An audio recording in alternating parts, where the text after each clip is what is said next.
Hello. Okay, sweet. Yeah, if that's again part of my goal here is actually to help people find specific computers if they show up and know what specs they want and like do deal hunting and things like that, like as a team. So if you want to bring specs in at some point, if anybody wants to bring specs in at some point, like that's part of my goal with these streams. So yeah, and so one of the problems with like looking at this and starting and getting started, like wanting to start biting, is that it's too much. So what I would say is, like, if you're looking at this for gaming specifically, or if you're looking at this specifically for like art programs, look up the specs required by the programs first and work from there, as opposed to just going, hey, what's out there? Because what's out there is a lot, and sometimes you're going to find stuff that is really expensive and really fucking annoying, and sometimes you're going to find stuff like, you know, if you don't need a super duper extra special super fancy rig and you're looking for something that's affordable, it may be absolutely worthwhile to get like and especially because you've got some experience working with tech stuff, it's the kind of thing that you may be like an ideal candidate for getting a 2-year-old machine off eBay and saving yourself a ton of money and getting something that's going to work great for you for a long time, versus spending $3,000 on a machine with 16 gigs of RAM. Because holy fuck. But yeah, like, and hopefully prices are going to eventually drop. I mean, prices will eventually drop. Like, eventually, it'll all get there. I can't make an honest estimate as to when, because who the fuck knows? And shit's on fire every fucking day. So let's talk about authenticators. So, the Bitwarden Authenticator, I have tested it out this week. I like it a lot. I like it a lot, a lot, a lot. I know that we had some questions last week about how well it backs up, and how easy it is to transfer from one machine to another, and how well it connects to the password manager. And the one limitation that I saw, that I don't even know how much of a limitation it is, there's probably a way to do it, is that it seems like it's relatively difficult to migrate in from other authenticators. There are a limited number of authenticators that you can export your data and import them into this. So like, it didn't have an option for Microsoft Authenticator, but I'm guessing if I dug through the forums, there would be an option for Microsoft Authenticator. That was the one thing that I didn't immediately see as being incredibly easy. Everything else about it was incredibly easy right away, and it was delightful. My favorite thing about it, because I am a hardcore Bitwarden user, is that one of your options for backing up and syncing it is to sync it to your Bitwarden account. So rather than backing up my authenticator to my Google account, which I don't want to do because that's what's on my Android device and everything, but I want to back up as little to Google as possible. I want as little on Google as possible for anything. Rather than doing that, I chose to have it back up to and sync with the password manager itself, which means that it saves the authentication key directly in the authentication key option in the password manager, and it's fucking great. It's really, really easy. And I see very few potential issues with this. It does mean that like you do need to make sure to maintain access to your password manager, but that's something that you should try to do anyway, and that I have talked about. Like, you know, your password manager password is one of the ones that if you have to write it down, I think you are perfectly fine to write that down and put it in your underwear drawer. You know, don't go sharing about all over the place, but that is one where if you need to have it written down somewhere in your house, that makes sense, because your password manager is the one that you really don't want to forget the password to. And what I really like about this with the Authenticator is that it means that, again, talking about it last week, we discussed a little bit the issue of, like, you know, you're on a boat, you bend over the rail, your phone falls into the ocean, it had your Authenticator on it. Congratulations, because you hadn't like synced it to another device or backed it up properly in a while or whatever, you have lost the authentication that hasn't been backed up on there, and there's essentially no way to recover that. It's fucked. It's kind of scary to use an authenticator for those reasons. But with the Bitwarden Authenticator, the fact that you can sync it to your password manager, it means the secret key that you use to authenticate things can be, it just lives in your password manager. So for instance, say my device fell into the ocean and I needed to install the Authenticator on another device, I would be able to, from my password manager, use the authentication key to either generate another QR code or to just actually get like the letters and put them in and reactivate it on my phone. Like, and because it syncs with my password manager, if I've got my password manager installed and synced, it'll do it automatically. Like, I was actually really surprised. I installed it and set it to sync with Bitwarden right away. I didn't even realize I had an authenticator key saved in Bitwarden for like one of the websites that I moderate for my dad, until like it automatically loaded and started like giving me TOTP, and I'm like, oh, this rules. This is really cool. So it's very good. It's very, very good, and I actually like that as a method of backup way better than I like the idea of backing it up as a JSON file or backing it up as an account that you log into like elsewhere. So just backing it up to your authenticator is really cool. Really, really cool. And I think I had no concern. I have no concerns about it for security. I genuinely don't. Let's see. The one thing that I didn't like was that it didn't. So I'm looking at this and trying to. Okay, so I'm going to shrink myself a little so we can see this. The little icon guys. It did not look like there were many options to customize those or to change the names of the services that I was going to be including in there. And one of the reasons that's important to me is because, for instance, I log into 300 Microsoft accounts. So being able to rename them is pretty important so that it's not just, Microsoft account, Microsoft account, Microsoft account, or being able to give them a unique icon or something like that so that I can, visually select it. Like at the moment, I've only got 2 in there, but, they both use the same little like globe icon, and I just don't know if there's like appearance. Let's see. Use dynamic colors? Maybe?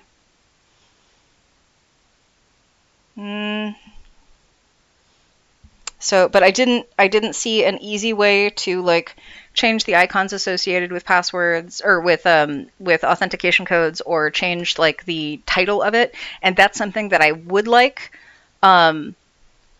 So that's something that I guess I'm going to poke at and see a little more what's available, because yeah, like being able to change these icons to something of my own choosing would be very, very handy.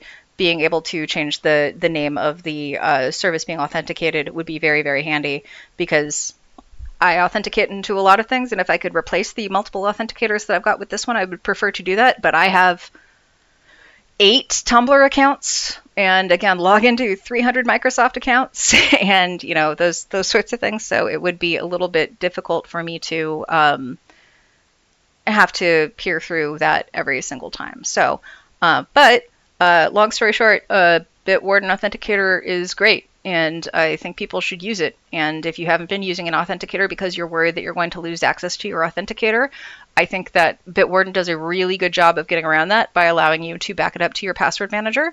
And I think that Bitwarden is a fantastic password manager. It is what I recommend. And it would even, so basically that would also mean that if you exported your password manager file, like as a document for you to store to migrate to something else, it would also back up all your authentication codes so that you could move them to somewhere else as well. Like, that's really good, because it means that it's not associating all of your authentication purely with the actual like install of the authenticator or actual account with the authenticator. Like, that's actually really, really handy. That is a very nice feature, and from a business perspective, like that's something that we really like, because like there are a bunch of sites that like will only allow us to use like specific authenticators, which is really fucking annoying. But like the tool that we use to authenticate at work is one that is like built in, so that like we need the authentication code to like put it in there so that we can like copy paste our you get it.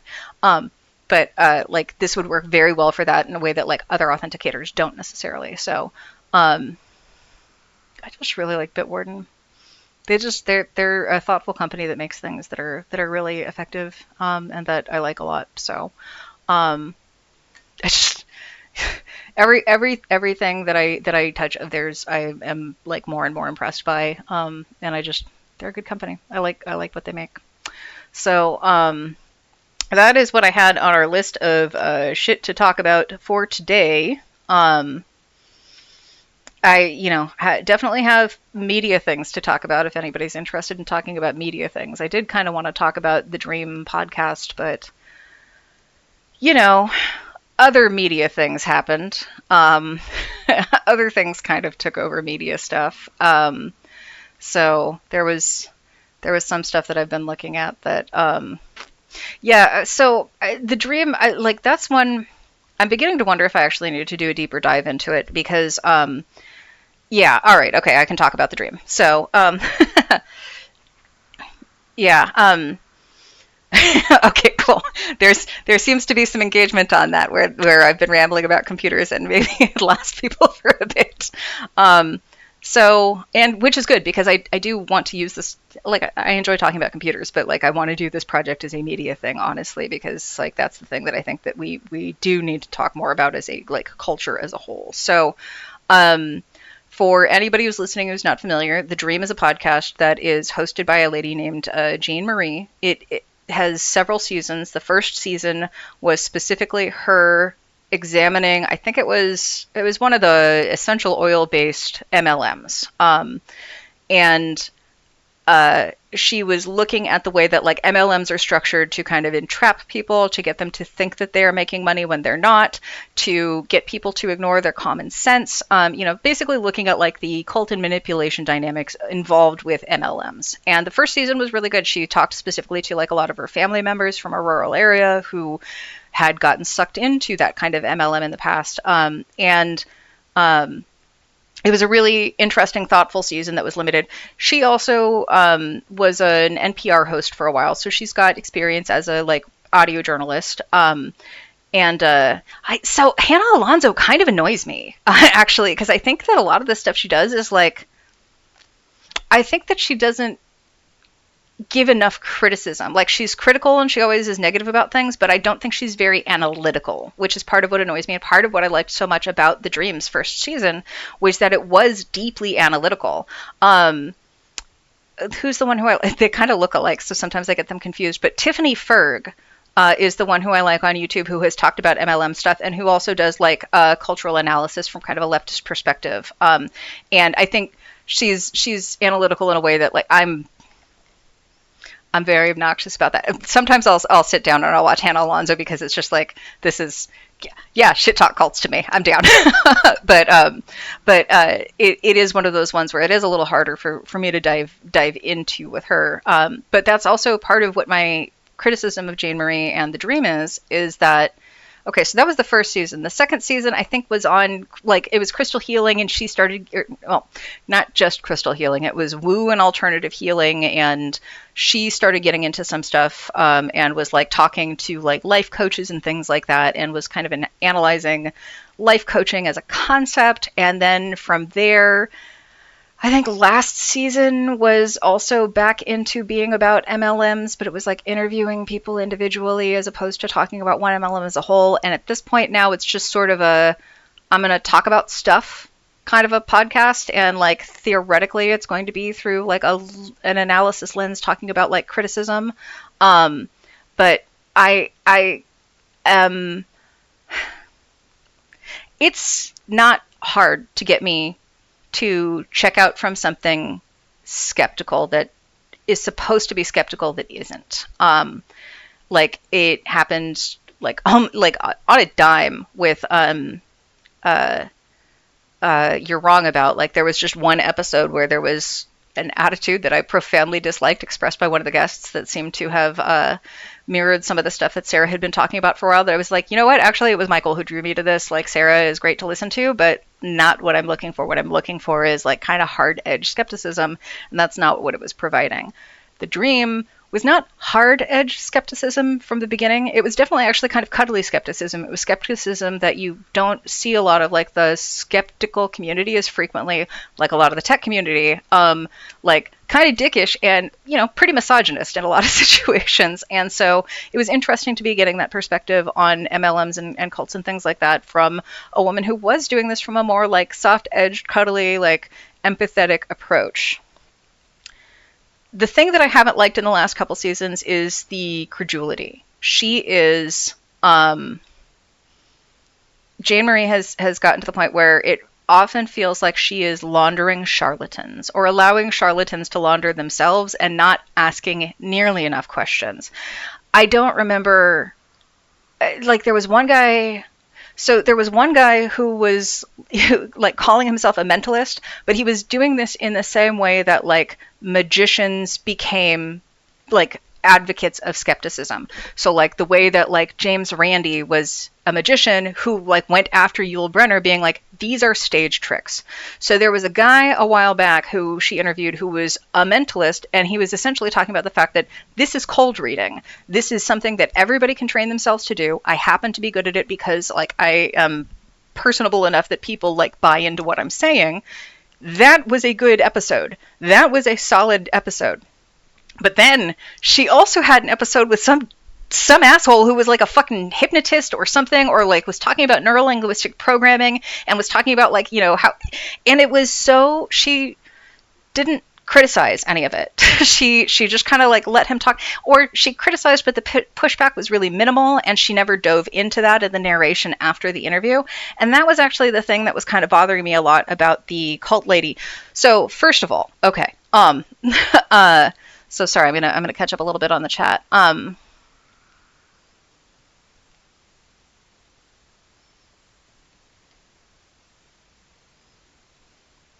Yeah, so Hannah, like I like Hannah because in sometimes I had never heard of this, whatever the Pearl MLM is or whatever before listening to her.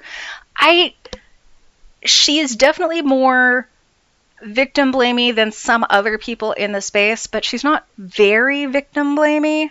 But I also, again, like, I think she just doesn't, she's almost doing it more as like a gossip and commentary channel than like a cult deprogramming channel, which is going to get into something that I'm about to like have a loud opinion on. So yeah, Cece Suarez is really fucking annoying.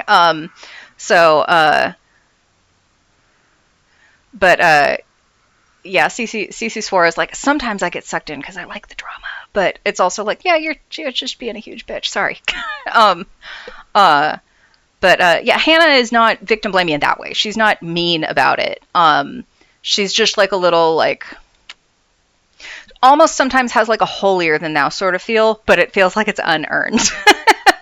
So, like that's the deal, is like she just sort of has a like tisk shouldn't, it's so shameful that this happens. Shouldn't people know better? And it's like, well, okay, but like there are like material reasons why people don't know better, and like you may be able to look at individual people and see like why this is happening for them, but you're not doing like the materialist analysis on the back end that talks about that so much. And again, she's annoying to me because she's superficial and because I have like a problem with my brain where I need everything to be so full of like depth and detail that I like. There's a reason that I listen to like 4-hour YouTube videos on repeat. So she's perfectly fine. I don't mean to be critical of her, but like Tiffany Fergus, somebody who handles things in a little bit more of an analytical way, and then the initial season of The Dream, I felt like did things in a very analytical way. So, but then like started getting more to the what does all mean, like, oh hey, look at this thing lens later on. So, but anyway, cult deprogramming. Yeah. Let's see. Sorry, I'm just sort of, yeah. And I don't mean to criticize you for watching like this YouTuber. She's fine. There's so many YouTubers who I watched like 150 videos of theirs and was like, yeah, I don't like them so much. So that's part of why I was talking about Caleb Hammer last week, is because I've watched a lot of Caleb Hammer videos and I don't fucking like him. Hannah is somebody who it's like, I've probably watched 40 or 50 of her videos, and like, I think maybe it was just that it got more repetitious or whatever, where it felt like it was treading a lot of the same ground when, it didn't feel like it was going much beyond the like, here's the basics of the situation, and it's the same thing that we talked about last time, and it's the same thing that we talked about the time before that, and it's the same thing, because, you know, and again, like, just, I'm sorry. I didn't mean to like poke at that. Anyway, I'm going to step back away from that, and I'm going to talk about cult deprogramming. Uh, so cult deprogramming is a scam. It's a huge fucking scam. There are cult deprogramming programs out there. There are cult deprogramming influencers out there, and a huge number of them are former cult members. Specifically, a huge number of them are former Moonies. And there was a method of cult deprogramming that was much more common prior to like the 90s that is less common now because of how exceptionally fucking illegal it is, because it's kidnapping and it's abusive. And essentially what would happen is people who had been sucked into these cults would market their cult deprogramming services to the family members of people whose children or family members had been also sucked into these cults, and would then basically kidnap the cult victim and like hold a forcible intervention. And the core, no, not ex-Mormon, so Moonies, they're members of the Church of Sun Young Moon, which is basically,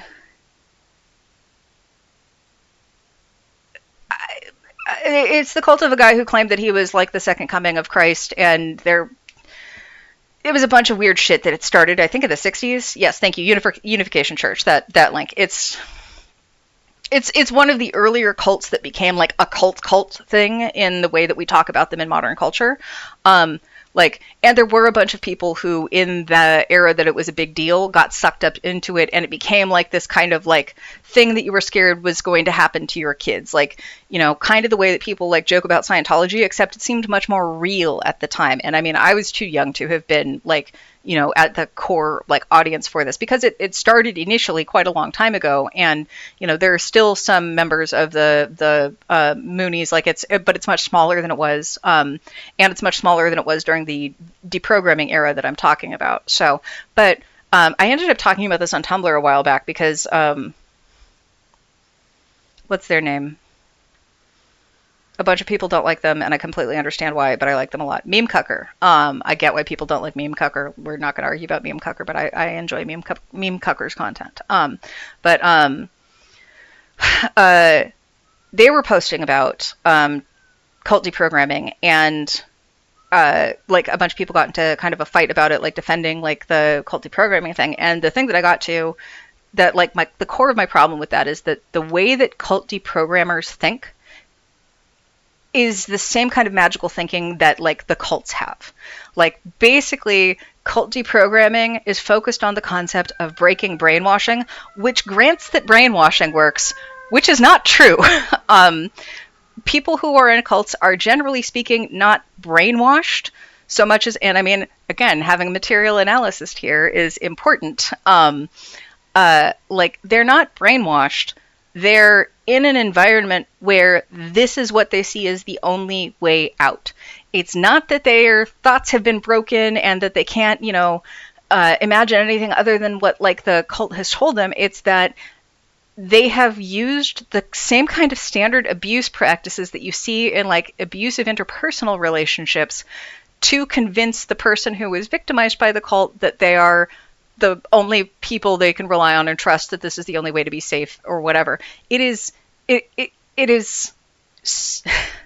so using deprogramming techniques that mirror the techniques that cults will use, does not help the person to actually form opinions about things, doesn't make them like think critically about things, doesn't break brainwashing. It just brainwashes you, which means abuses you into agreement with the deprogrammer instead of agreement with the cult, which is why it has a really fucking high failure rate. The doohickey.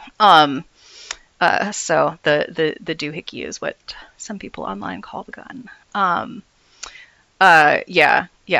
mean, I'm absolutely not advocating for adventurism or violence against heads of state. That's not what I'm advocating for. However, man, that was really effective at like ending a lot of the power that the Unification Church had in Japan. Like, it actually made like a really significant impact because like a lot of fucking laws were changed after that because of how many people who had been victimized by the Unification Church were like, sweet. And it's like, okay, well, that's bad. That's bad. You don't want people to feel like that. This is actually one of my things with like unions and like politics generally speaking, is like, you don't want people to feel like their only method of getting political action is violence, because then they will resort to violence. People need to be able to have political action effected through, for instance, strikes, so that they don't resort to violence. Strikes are the alternative to violence. Democracy and voting is the alternative to violence.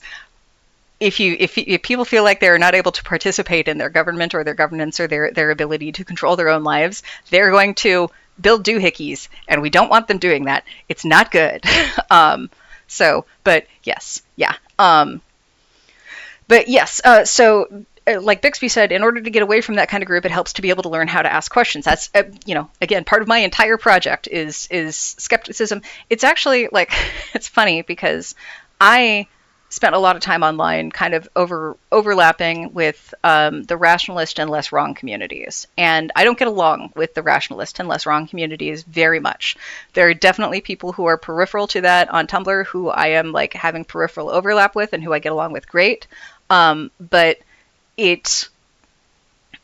are things that are very good about some of the stuff that like gets brought up by less wrong that hasn't been, I think that like Elijah Yudkowsky's project of like getting people to like look at the sequences and see like, question the philosophy of like how they've built up their like internal knowledge of things is really good. I just don't think that like that community actually like effectively communicates that or like uses it in broad ways, and I think it's like individualistic in a way that like is not actually great.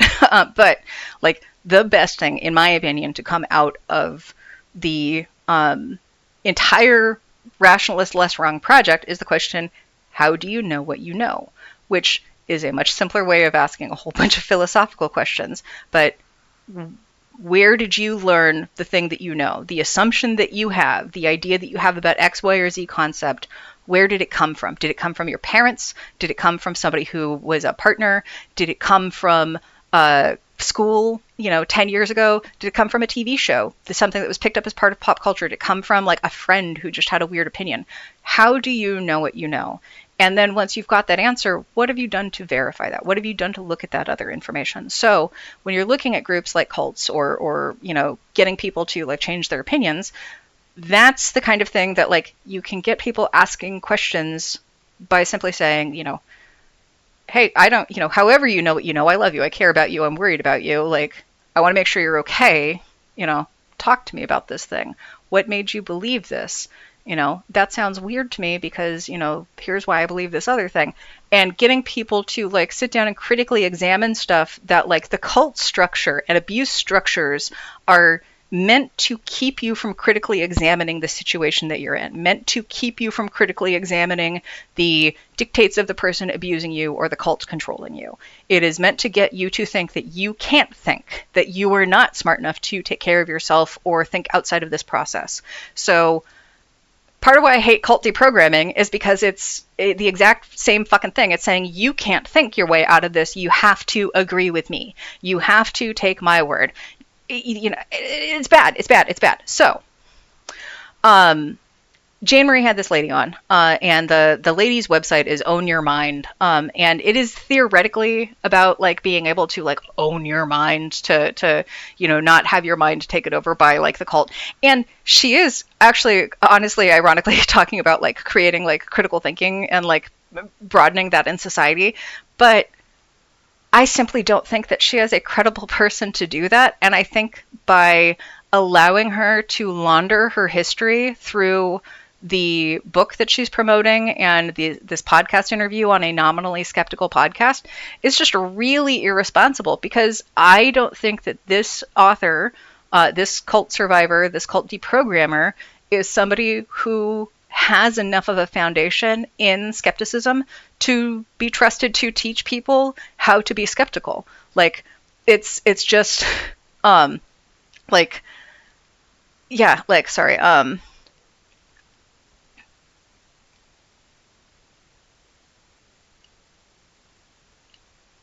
no, so like the deal is it's not just the ability to ask questions, but like essentially knowing that there's somebody outside of the group that cares. Because like, I mean, one of the things about like asking the question, so you have to be careful about this because it's possible to ask the wrong questions. This is something that comes up a ton when you were talking about like, I don't know what it is. I have a face that evangelicals love. I have been stopped so many fucking times by people on the streets around here and in other places, in other states, in other cities, in other countries, being like, "Hey, can I talk to you about Jesus?" And my answer is usually yes, because I'm annoyed. Because I don't want to talk to you about Jesus, but I want you to have a different experience talking to me than you are going to have talking to a bunch of other people. Because the reason that these sorts of like evangelical groups do this kind of thing, or that the Mormons do this kind of thing, is to put people in contact with people who are going to be critical and aggressive at them. They're going to ask them questions that these kids have been trained to know the answers to as like a clapback, not as analysis. So it's not just asking people questions, it's asking people to think about the questions. Because a lot of people are trained in rote responses to this. So the question is not, you know, God, what's the one that they used to ask? Like it was so fucking annoying. It was the car. Like if somebody gave you a free car, what could you ever do to thank them? And it was supposed to be like analogous to like Jesus and salvation. And it's so stupid. And and sometimes I was a little annoying edgelord atheist troll about it, but sometimes I just simply am somebody who would, you know, I think the last time it happened, there were a couple people who were like, "Can we pray with you?" And I was like, "Okay, cool." And they wanted to talk to me about their church and everything. I was like, "Okay, cool." So I don't believe in prayer, but I do have somebody who I care deeply about who I would like you to think of for me. And here's why I don't believe in prayer and this, that, and the other thing. But, you know, who are people in your lives, you know, who are having trouble, and you know, are there ways that we can help them aside from prayer, things like that. So basically being like, you know, let's stop praying and do direct action instead. But you know, which is not a response that a lot of people will get when they're doing that kind of thing. They'll get a lot of, "No, I don't want to pray with you. No, you're annoying, da da da," which just increases in-group cohesion. So but yeah, the goal with like the questions, again, it's not just to catch somebody being wrong, it's to make them think about why they think the things they're thinking. Like, and a lot of people are just going to immediately have, well, because that's what's right, because that's what I've been told, that's what I've been trained to and everything.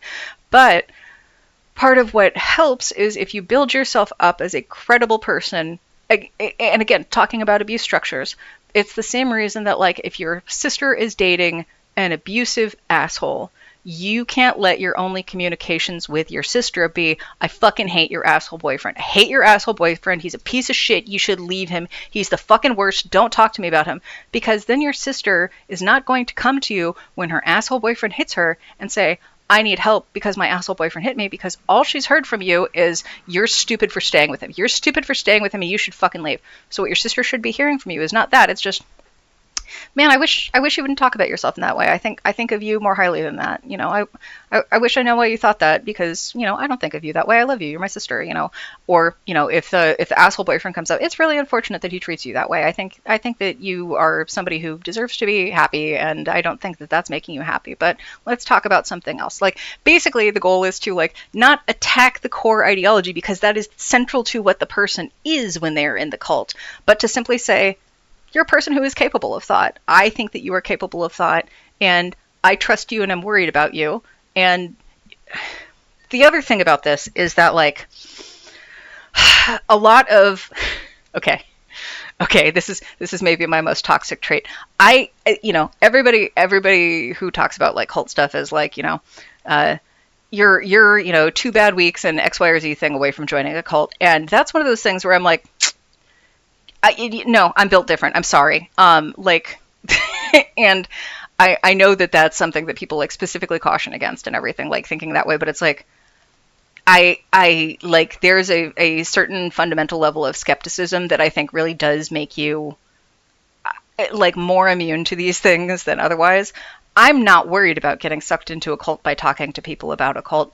There are a lot of people who are worried about that, and that's perfectly legitimate, especially like, we were talking about video games earlier. I know what I can't do. I know that I can't participate in that, and there are people who know that they can't participate in those same kinds of cult discussions because it is something that they are going to like be vulnerable to or have like emotional connections to that are going to make it difficult to talk about it rationally or like stay disengaged from the situation or whatever. Like, it is something that you have to like kind of know about yourself to a certain extent. But like, they give you advice like, don't argue with people in the cult because or don't ask questions from the people in the cult because that's how you get yourself argued into a cult. And it's like, well, I am very firmly not worried about that for a number of reasons.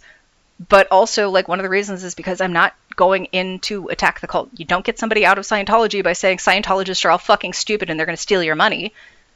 That's not what you do. That's not how it works. You don't get people out of a dangerous situation by making them feel attacked. You get them out by making them feel fucking safe. But yeah, sorry. Yeah.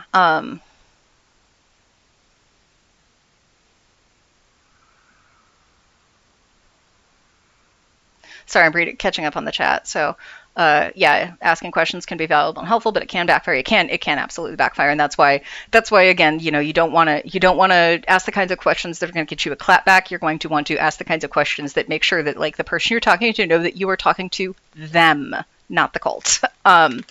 So, and yeah, the idea of like, okay, other people are going to be assholes to you. So like the idea of like if somebody from a cult is talking to you, not being the person who reinforces that stereotype, even if you're just a random person on the street. This is actually also something that I'm pretty big on when dealing with like unhoused people, where it's like, look, a lot of like, I don't always have money to give, but I can at least be somebody who looked at somebody and saw a person, not a nuisance. And that at the very least I can give to anybody who walks up to me on the street. I can say, hey man, you know what, I don't have $1, but I really hope you have a good day.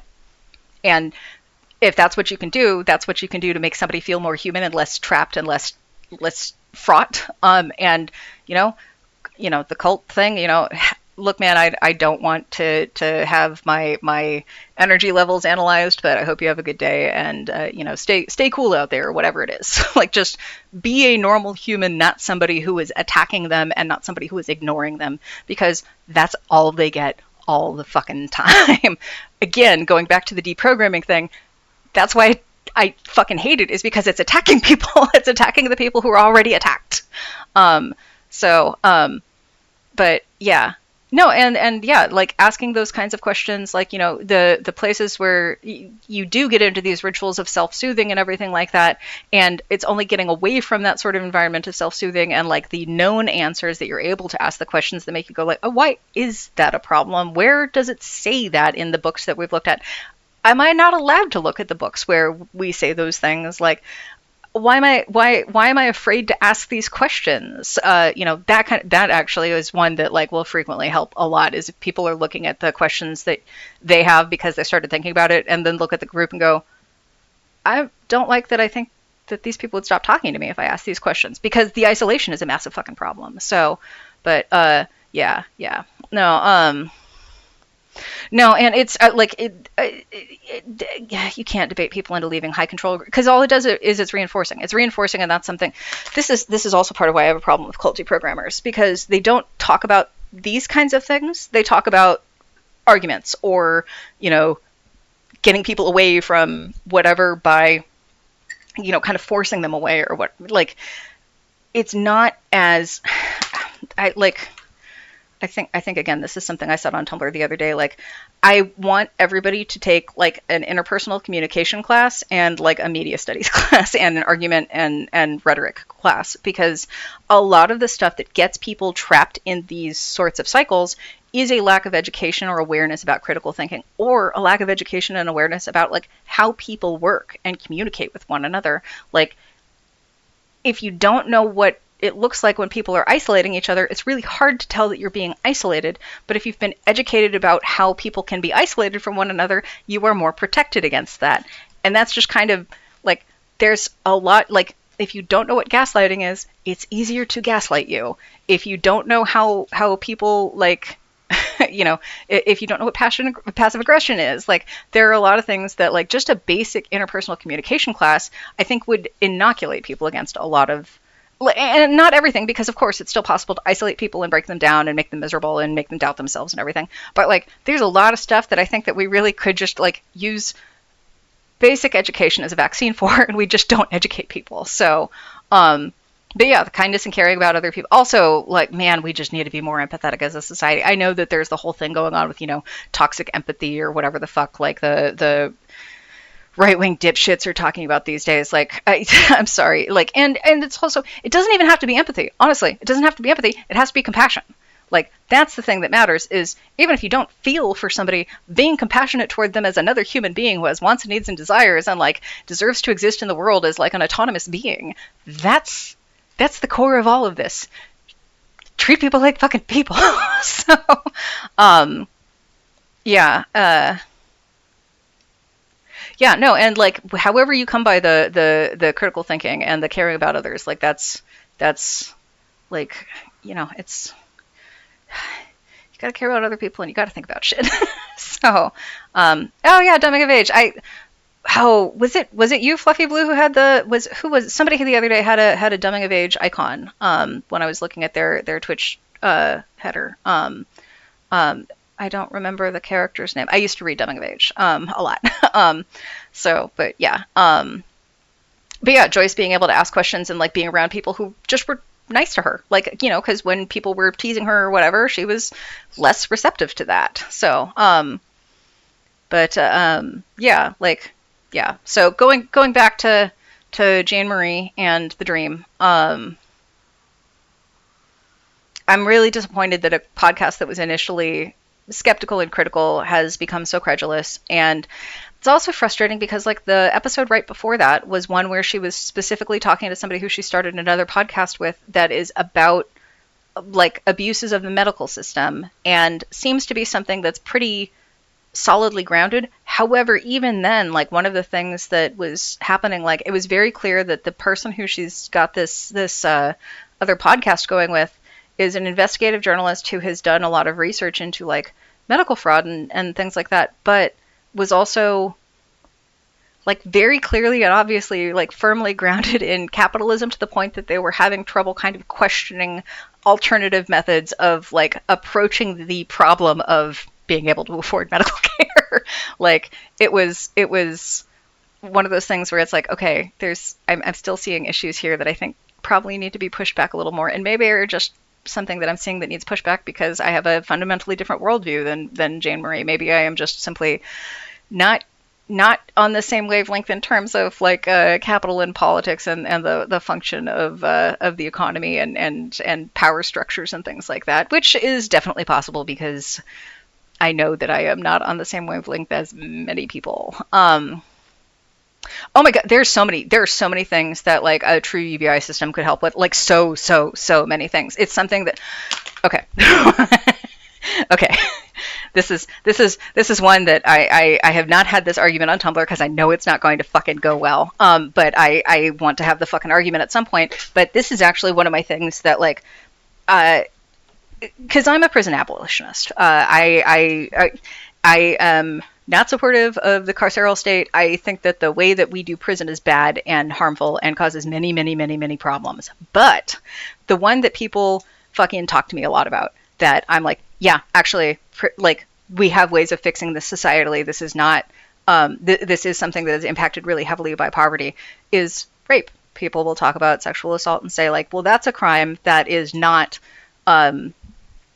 based in poverty. And it's like, I'm sorry, there is a ton of rape and sexual assault that is based on the fact that people are unable to leave abusive partners because they can't afford to live somewhere else. If the choice is between being continually sexually assaulted by an abusive partner or homelessness, or if the choice is being sexually assaulted by your landlord or homelessness, a lot of people are going to choose the sexual assault over the homelessness because one is miserable and terrifying and awful, but a lot less likely to fucking kill you. And like, it's one of those things where it's like, Yeah, I think that like the amount of like violent crime decrease we would see if we made sure to provide like food and housing and like a sense of security for people is staggering. Like if we made it so that people didn't feel like they had to compromise and stay in dangerous jobs, or compromise and stay with dangerous partners, or compromise and stay with dangerous families, like because they would not die if they left. Like, I'm not going to say it would fix everything, because I mean, we do have examples of places where that is more true. But I will say that like the places where that is more true certainly seem to have lower violent crime rates than we do. So, but yeah, it's a thing that I gotta rant on. And I also know that there are people who are like critical of UBI because of the way that it is discussed generally, and like I'm fully automated luxury gay space communism. Like this is the end goal is Star Trek. Like that is the utopian fantasy ideal. And if that means that we get there through starting by Medicare for all and then moving on to government housing that's at rates that are like the housing in Vienna, like or even, I mean, fuck, even if we're talking about like public housing in the UK. I know there are problems, but there are fewer problems with that than there are in the US. Like, I could yell about this for a long time. Yeah.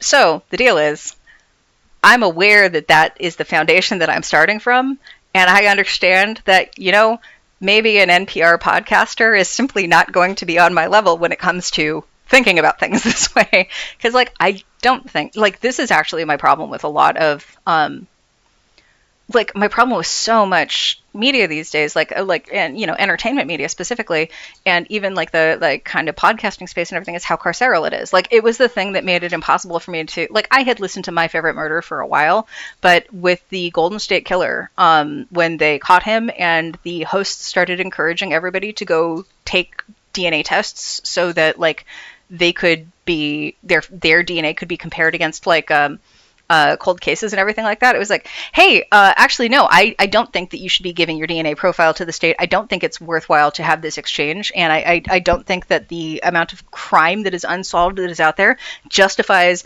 everybody handing their DNA to the goddamn government. Yeah, no, it was fucking crazy. And that was the last time I listened to an episode of theirs, because it was just like, that's nuts. You can't fucking do that. And there's a lot of stuff like, even talking about like the kind of stuff we've been talking about today, like Cece Suarez is like really carceral, really talks about punishment a lot. I think that may be one of the things that bug me a little more about Hannah Alonso. It's one of the things that makes true crime very difficult for me to listen to, is how exceptionally pro-cop it is and how exceptionally pro-punishment is. I basically just don't think that punishing anybody works. I just don't think that punishment works in any way for any reason. And I think that it causes massive problems in our society and makes us way more vulnerable to things like high control groups, and to violence and things like that, because we do like the core of a carceral society is a punitive society. And I think that like, yeah, we're an exceptionally punitive society. But yeah. Yeah, no, the My Favorite Murder thing really tripped me up. Like, and I'm not going to say that was like, one of my radicalizing moments, because, I've always been at least a little fucking radicalized. But it was definitely something that made me like do a hard stop and reconsider of like the way that the media that I was consuming like looked at policing and issues of security and privacy and things like that. Like that was maybe one of my more radicalizing things in terms of privacy, because it was one of the first things that really made me realize that I did not look at privacy the way that a lot of other people did, and people whose opinions I shared about a lot of things. And then that also made me re-examine the way that they had talked about certain like, I also, in particular, My Favorite Murder, one of the things that I dislike about it is I think that it makes people too scared of violent crime. I think that it reinforces the narrative that there is actually a lot of violent crime specifically in the US, and that there's a lot of murder specifically in the US. And our rates are definitely higher than a lot of other countries' murder rates. But at the same time, there is less violent crime in the US than there essentially has been ever right now. And that's something, that's again one of those explainers that I want to make for the site, that like that's part of the core of this project, is like you say that and people don't believe you, but it is simply and very verifiably the truth that there is currently less violent crime in the US than there ever has been. There are fewer annual murders in the US than there ever have been, even given that we are seeing increasing rates of like mass violence. But it's really like it's really eye-opening, and that's one of the things that I want to talk about. And I'm sure that people who are listening to me on Twitch, because you have followed me on Tumblr, are aware of some of my opinions on this and probably share a lot of the same attitudes. But it's staggering to me trying to talk to people who don't spend a ton of time thinking about this, about like crime rates. Like, it is really the way that people are unwilling. And so here's the deal. I don't think that they're unwilling to believe this information. I think that they don't know how to vet it. And so that's why, talking about media criticism and things like that, I think that they don't know what to look for. They don't know how to find sources that they can trust. They don't know who's reliable. And that's something that, like, similar to going and looking up computer parts and everything like that, and knowing where to go look up, the comparison of X, Y, or Z thing, or how to do the price comparison, because it's something I've been doing for fucking ever. Same deal with looking up crime rates. I've been doing that for a long fucking time. I got a lot of fucking papers on it that I can share. So, but yeah, no, it's, let's see.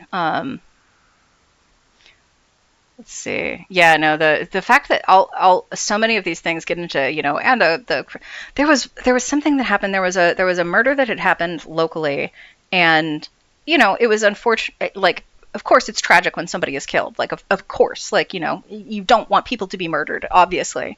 But like it was in Southern California, and the person, and it was very much a like non-premeditated crime of passion kind of thing. It was not like somebody had plotted out to go like, kill and torture, whatever. It was a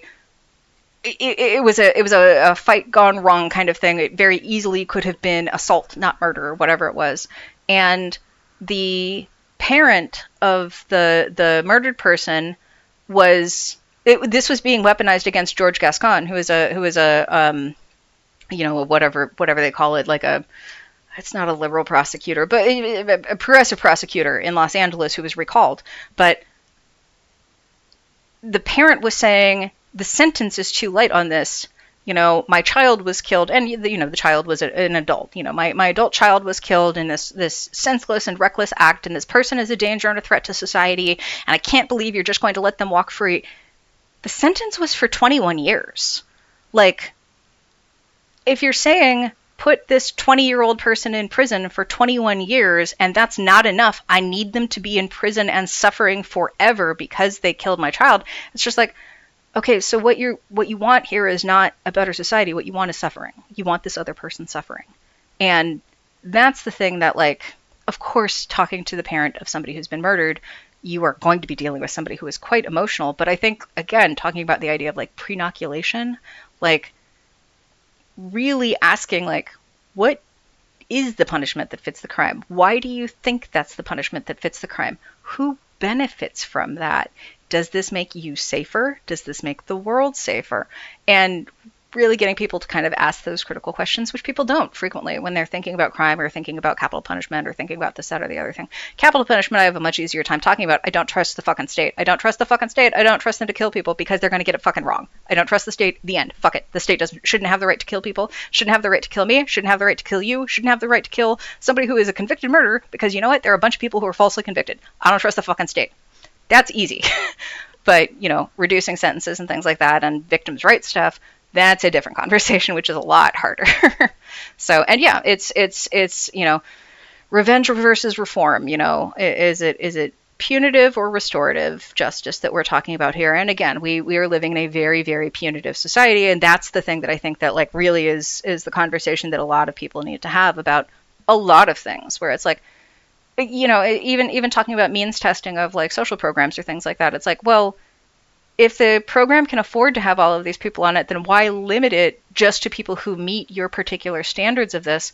And the answer is usually, well, because these other people don't deserve it. And it's like, yeah, but it would help them. And it would make their lives easier. And that would make everybody's life easier because they would be able to do X, Y, and Z thing more. But yeah, there's it's just so fucking Calvinist out there. Like, this is the other thing with the combination of the wanting fully automated luxury gay space communism and the being just like the most virulent atheist you have ever fucking talked to is it's like, no, I don't give a shit about deserves or not. Like, everybody, like, fuck this. I'm a hedonist. If it makes somebody's life better, then cool. Like, if it's not doing harm, then cool. People don't have to fucking earn things, in my opinion. People have rights to things like food and housing. You don't have to be on your best behavior and off drugs in order to deserve not to sleep on the fucking street. Like, but I mean, this is also reflective of one of my massive problems with fucking Gavin Newsom is like, it's not a housing first. It's a fucking,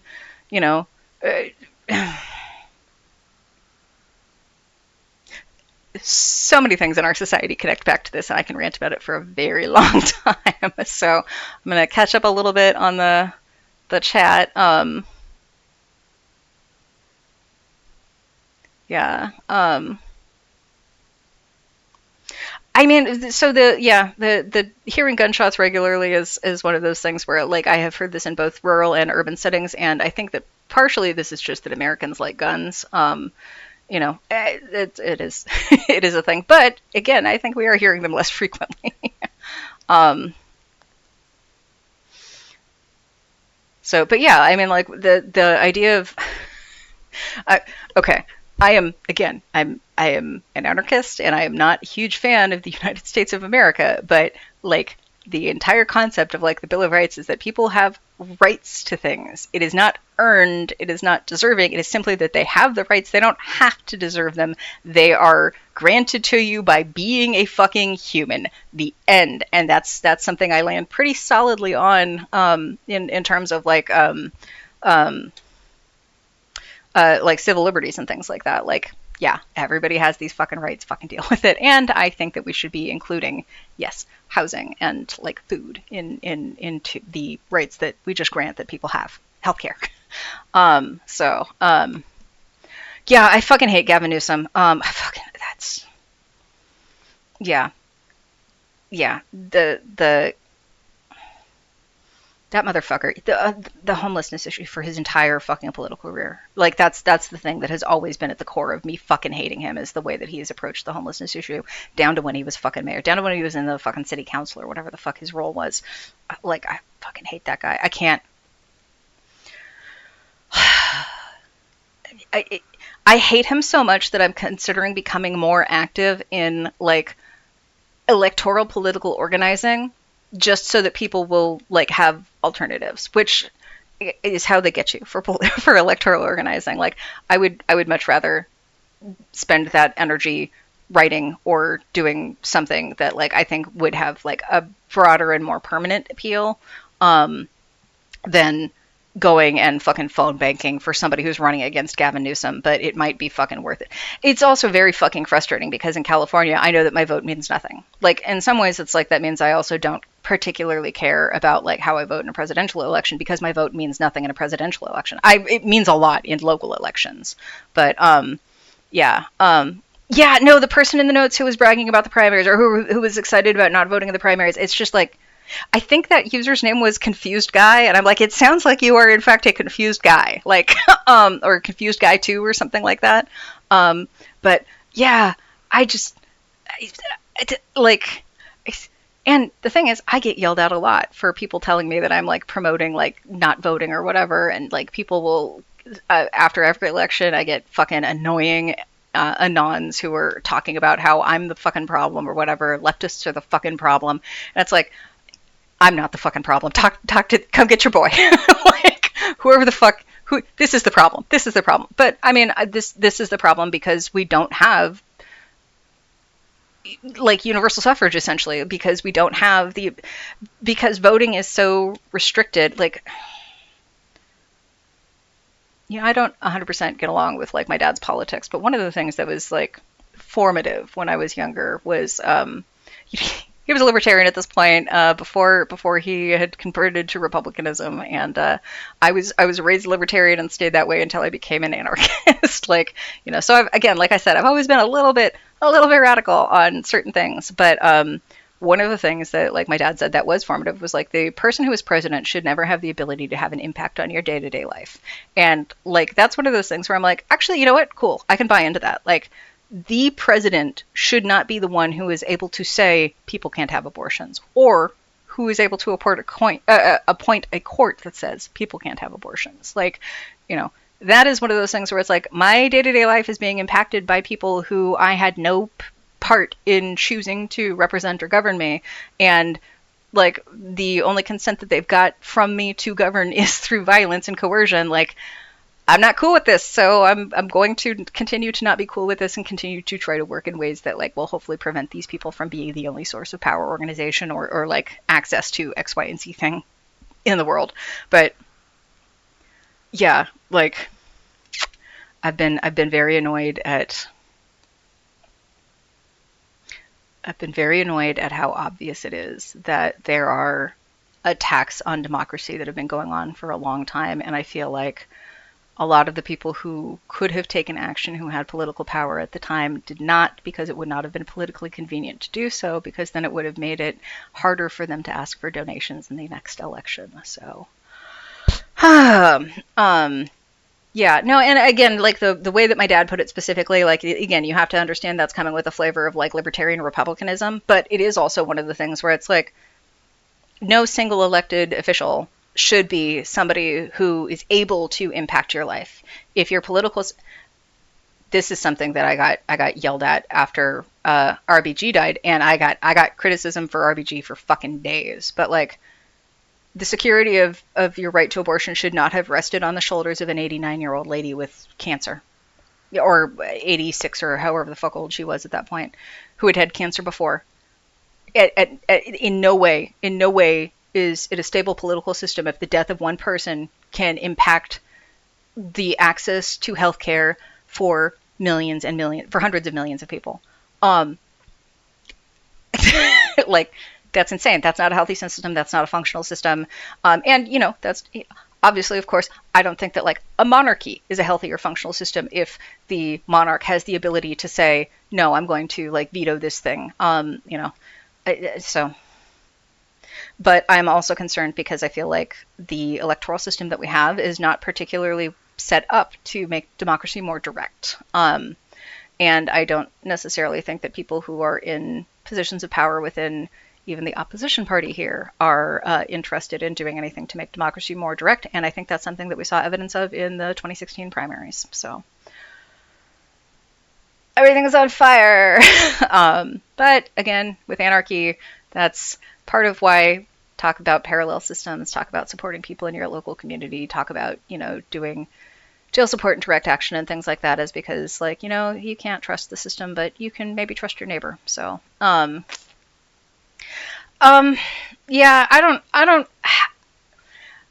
So there's the funny thing that people talk about, like, people have the sarcastic line, oh, well, true communism has never been tried, of course. And it's like, the people who are mocking the communists for saying that, and it's like, well, I mean, okay, if you want to talk about, like, communism in Cuba, it's like, okay, Cuba has never been, like, a fully autonomous communist nation, while not also under, like, embargo and threat from the United States. It's really hard to say how well their communism would function with or without, like, that sort of thing. How well things would scale as a direct democracy, like, on a national level. I mean, so part of this is also, I don't necessarily know that we should have a, like, federal level for some of this stuff. Like, I mean, maybe for, like, ballot initiatives and things like that, but, like, I don't think we should have a president. Like, I barely think we should have governors. Like, I like the idea of local boards and shit like that. But at the same time, I do recognize that if you were going to have a nation, you do need to have people organized in such a way that everybody in the nation has equal rights and everything. But again, this gets to the fact that, like, I actually don't really believe we should have nations. So, again, it's hard because, if you go down another level with me, it just is, there's the difference between what I think would happen in an ideal utopia versus the world that we live in and reducing harm in the world that we currently live in. In the world that we live in and reducing harm in the current world that we live in, it's very important that people vote in local elections, and perhaps that sometimes you participate in like calling for a campaign for somebody locally. But the president, I can't fucking do anything. When I lived in Nevada, I voted for Democrats, because that was a swing state at that point. So that's what I did. But yes. I don't know if LA is too big to have a mayor. LA's city council is uniquely powerful, or not like uniquely powerful, but very powerful compared to a lot of other large cities. And I think that's something that actually helps with it. But again, like having a single head executive in almost any position, I think is probably not good. I would almost always rather have some variety or other of council. And I'm kind of in the boat that the larger the council, the better. Which eventually just gets down more and more and more and more to direct democracy, which is of course at some point completely untenable, because at that point, it's you can't have a union meeting for every school board measure to pass a half-cent tax. So,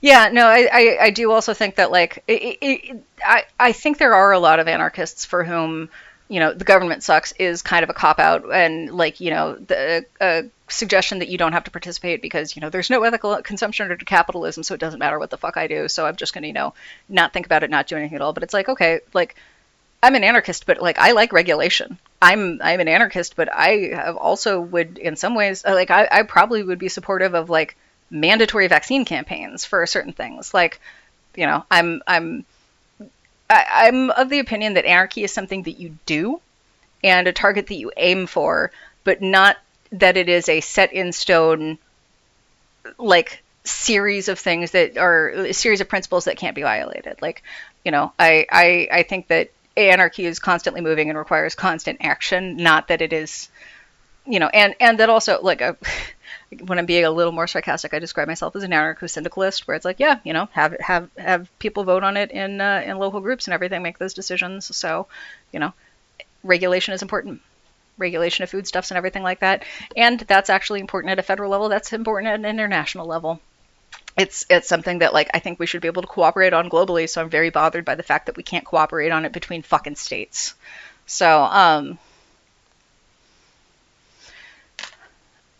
yeah, no, I mean, the almost every city council member in Los Angeles is overseeing a district that is larger than like some major metropolitan areas in the rest of the country.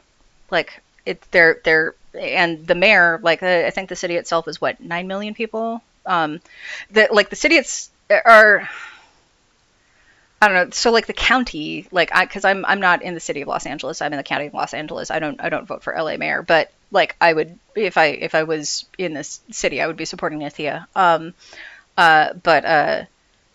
Like, and I might actually end up doing phone banking or something like that for Nithya Raman, because I have been a supporter of her since she was running for city council, and I think that she's done a lot of really good work. And I want somebody to be the mayor of Los Angeles who's not a deeply annoying piece of shit for one reason or another. And Karen Bass is mildly less deeply annoying than Garcetti or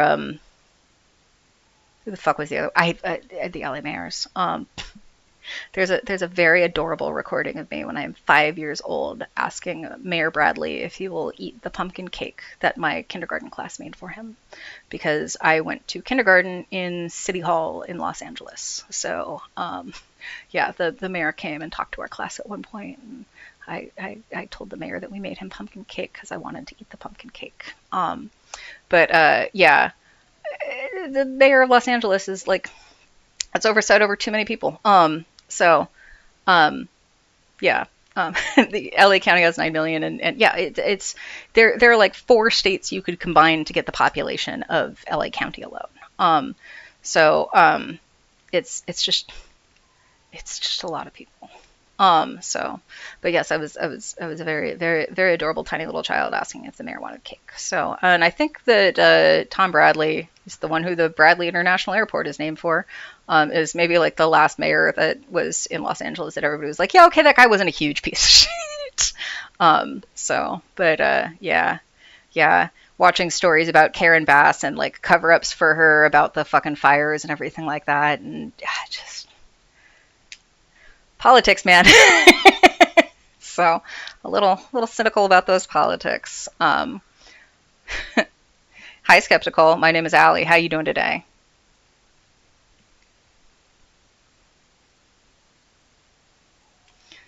Constructorium. So, but hi. Um, uh, However, I think I had planned this to be a 2-hour stream. It has now been almost 4 hours. Yes, I because you are skeptical. It would be very cool if skeptical was my middle name. It is not. I just had skeptics raise me. So, um, but yeah. So it has now been almost 4 hours, and I can hear Tiny Bastard chirping at the door because I closed her out, and I think she needs to be a tiny bastard who is getting cuddles, and I need to be a standard bastard who is eating something. So I think I am probably pretty close to calling it for today. Next week, we'll definitely go over hardware again. I will post OK Computer prices for the stuff that we looked at today without getting too far into the crazier priced stuff. At the very least, that Asus that we looked at last week is still available for a perfectly reasonable price. And yeah, so looked at Bitwarden. If anybody has any questions or anything tech-wise that you want to ask, go ahead and put it in the chat. And I will look at. Oh, this is okay. Sorry, I meant to do something fun and like lighthearted and like entertaining today, but I got mad about Iran and a bunch of other shit and media. But look what I have. This is an issue of Byte magazine from 1989, and so I was thinking it might be kind of fun to go through and look at some of the articles in this, because it was a computer magazine about setting up and purchasing computers, and like you can see, there's a, this is I think a fold-out ad for Dell. Like a 4-page fold-out ad like for computers, and I mean, if you want to talk about like miserable computer prices, man, at least it's not 1989. Yeah, I'm thinking maybe we go through some of this, and I might start scanning certain sections of it and posting it on a totally separate Tumblr blog that I will create for the occasion. So, but again, yeah, if you have tech questions that you want us to look at next week, please ask, and I will be posting information about the stuff that I talked about today on Tumblr, and the VODs will eventually be uploaded someplace. And yeah, y'all have a nice weekend. Good luck to everyone with everything. In spite of the world being kind of trash, I hope that you have a nice day. So I'll catch y'all later.